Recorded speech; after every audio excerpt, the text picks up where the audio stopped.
బా నల్లిబొక్కల బిర్యానీ తిందాం పావా. తిందాం పా. మేము వచ్చాం ఈసీఎల్ సైనిక్పురిలో ఉన్న వివాహ భోజనం రెస్టారెంట్ కి. ట్రై చేద్దామా? Let's go.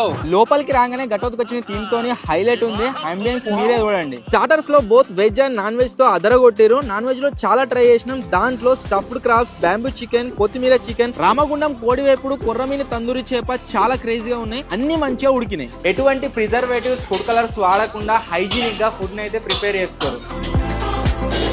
నాన్ వెజ్ కాదు, వెజ్ స్టార్టర్స్ కూడా హైలైట్ ఉన్నాయి. ఆ తర్వాత థాలీస్ అయితే ట్రై చేసినాము. వెజ్ అండ్ నాన్ వెజ్ రెండు థాలీస్ కూడా ఇక్కడ అవైలబుల్ గా అయితే ఉన్నాయి. ఇంకా బిర్యానీల విషయానికి వస్తే చిట్టి ముత్యాల కోడి పులావ్, నెల్లూరు మాంసం పులావ్, వెజ్ లో పొట్లం పన్నీర్ పులావ్, ఇలా చాలా ట్రై చేసాం. అన్నింటిలోనూ మసాలాలు ఎక్కువ వేయకుండా దేనికి తగ్గట్టుగా దానికేసి చాలా క్రేజీ అయితే చేసారు. ఇంకా ఫైనల్ గా నల్లి మాంసం పులావ్ ట్రై చేసాం. ముక్క మంచిగా ఉడకడమే కాదు, బిర్యానీ టేస్ట్ కూడా నెక్స్ట్ లెవెల్ ఉంది. వీళ్ళ దగ్గర ఇంకా చాలా varieties of shakes and desserts ఉన్నాయి. షేక్స్ లో అల్లనేరేడు పండు మిల్క్ షేక్, డిజర్ట్స్ లో ఆఫ్రికానో డిలైట్ చాలా సూపర్ గా ఉన్నాయి. మీరు మీ ఫ్యామిలీ, ఫ్రెండ్స్, రిలేటివ్స్ తో ఎవరితో వచ్చినా సరే ఈ రీల్ మీరు ఇక్కడ చూపెట్టినట్లయితే మీ బిల్ పైన ఇన్స్టాంట్ గా మంచి డిస్కౌంట్ అయితే ఇస్తారు. ఏ పార్టీ అయినా సరే, ఫంక్షన్ అయినా సరే 100 నుంచి 250 మెంబర్స్ సీటింగ్ తోని 2 బంకెట్ హాల్స్ కూడా ఉన్నాయి. ఫుడ్ మాత్రం చాలా బాగుంది. గీ రోస్ట్ మటన్ అని చెప్పేసి ఒక డిష్ ఉంది. ఖచ్చితంగా దాన్ని ట్రై అయితే చేయండి.